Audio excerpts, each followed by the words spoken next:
A Twitter from the Atlantic by Barrie Mahoney. Submarines and drug smuggling grannies. I'm not sure why, but a recent news item from Colombia set my mind racing about submarines. The story was about Colombian soldiers seizing a fully submersible drug smuggling submarine capable of reaching the coast of Mexico. And the story reminded me of how determined and devious drug smugglers can be.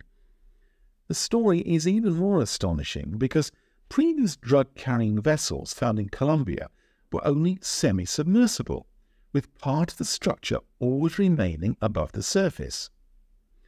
However, the submarine recently discovered could operate completely underwater and was estimated that it could hold 8 tons of drugs. Apparently, the submarine could submerge up to 3 meters deep and was equipped with a 5-meter periscope and had the ability to travel to the coast of Mexico without surfacing, a journey taking 8 to 9 days. It was a heavy investment for the drug smugglers, as the submarine had taken 6 to 8 months to build at a cost of about €1.5 million. Colombia has seized at least 32 semi-submersible vessels designed to smuggle drugs in recent years, including a dozen last year.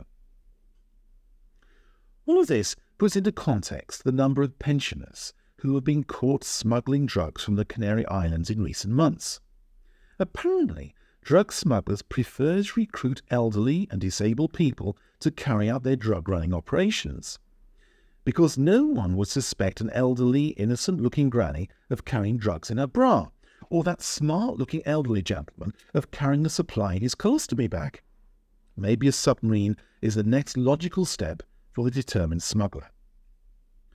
Talking of submarines, the recent WikiLeaks revelation suggests that the US government approached the Spanish government via their embassy in Madrid with a suggestion that Las Palmas could be developed as a useful port for the American fleet, and with a view to an increased US presence in Africa. In addition, it seems that there are also suggestions that the current military cooperation agreement was adjusted to include Las Palmas on the list of ports authorized to host nuclear submarines. Understandably, perhaps, the Spanish government has refused to comment on such revelations. Well, can you imagine nuclear subs ducking and diving off our islands? Or maybe they do already. But if you do enjoy deep-sea diving or scuba diving, just be very careful where you put your flippers. If you enjoyed this Twitter, please have a look at my website, www.barriemahoney.com. Thank you for listening.